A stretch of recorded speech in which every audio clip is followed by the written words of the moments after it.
Foscos! It's 7 years ago. Oh.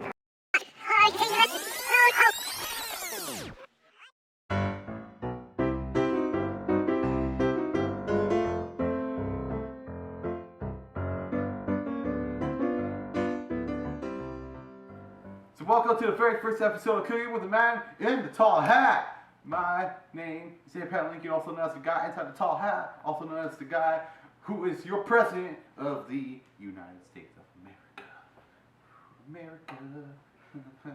And basically, what are we making today? We are making food. What food? We are making Johnny cakes and eggs on the march. I have a very special guest who will be helping us with this amazing task.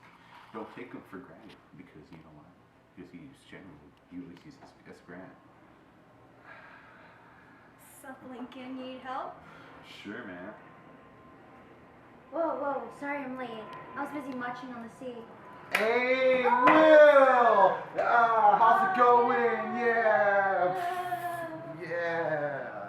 cool. Great.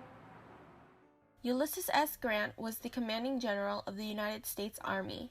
He worked closely with President Lincoln to lead the Union Army to victory over the Confederacy in the American Civil War. William T. Sherman served as a general in the Union Army during the American Civil War, for which he received recognition for his outstanding command of military strategy, using the scorched earth policy in his famous March to the Sea. For our very first season on the very first TV, we will be making Johnny cakes. For this, you will need 2 cups of all-purpose flour, 1/4 cup of sugar, 2 1/4 teaspoon baking powder, and a 1/2 teaspoon of baking soda. You will also need a 1/2 teaspoon of salt, 2 eggs, 2 cups of buttermilk, and a 1/4 cup of melted unsalted butter. Let's get started! So here we have a large mixing bowl, and that is to mix all our dry ingredients, and all the dry ingredients represent the Union States. For instance, Maine, New York, New Hampshire, Vermont, Massachusetts, Connecticut, Rhode Island, Pennsylvania, New Jersey, Ohio, Indiana, Kansas, Michigan, Wisconsin, Minnesota, Iowa, California, Nevada, Oregon, and Illinois. Oh my god, you're so annoying. Who let you back on set? Fun fact: the Compromise of 1850 was a package of 5 bills drafted by Henry Clay. It stalled secession and conflict between the northern and southern states following the Mexican-American War. Texas gave up its claims to the lands disputed with New Mexico and was paid $10 million for land loss. Popular sovereignty was instated in the Mexican cession lands. Slave trade in D.C. was banned, although slavery was still legal. California was admitted as a free state, and the compromise included a higher penalty for anyone who helped escaped slaves in the fugitive slave law.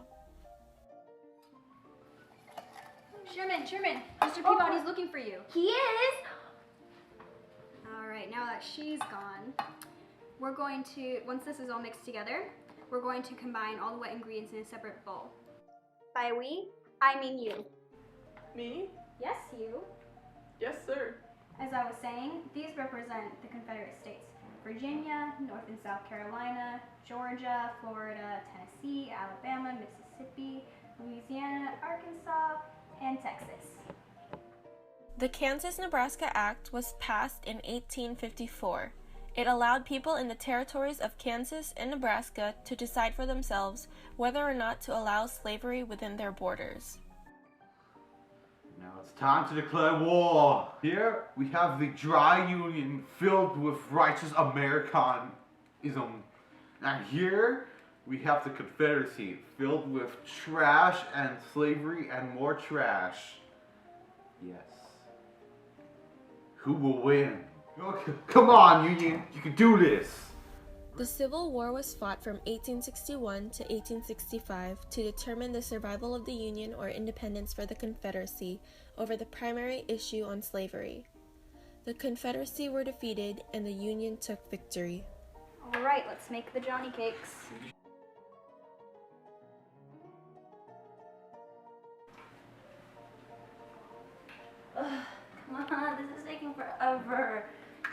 scorch Johnny? Like, No. We don't want your scorched earth policy. okay, go. Just trying to suggest something. The scorched earth policy was a military strategy of burning or destroying buildings, crops, or other resources that might be of use to an invading enemy force. It's time for the March of the Eggs. Hey, okay. Sherman's March to the Sea was a destructive march through Georgia, purposely targeting infrastructure and civilian property to diminish morale and undercut the Confederate war effort.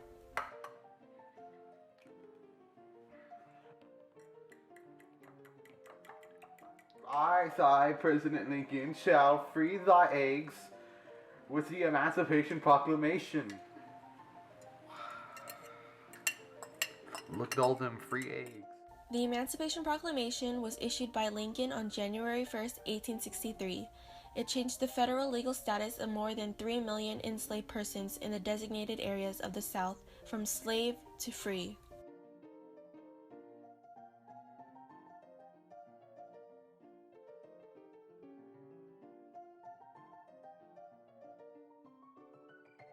Wow. Johnny cakes?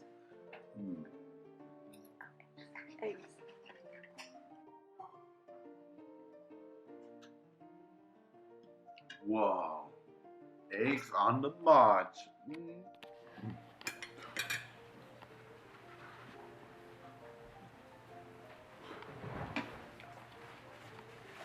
These are some excellent eggs. Thank you, Emancipation Proclamation.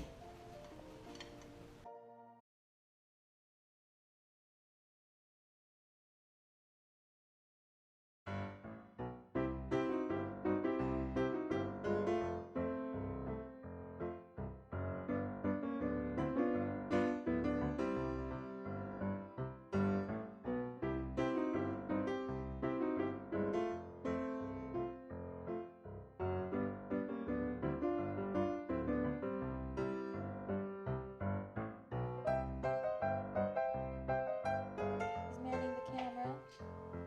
There's Mackenzie. You're gonna see what she... No backstory. No time for that. We gotta just say it now. You tilted your head and you just hit me with your hat. Okay, we gotta work on that.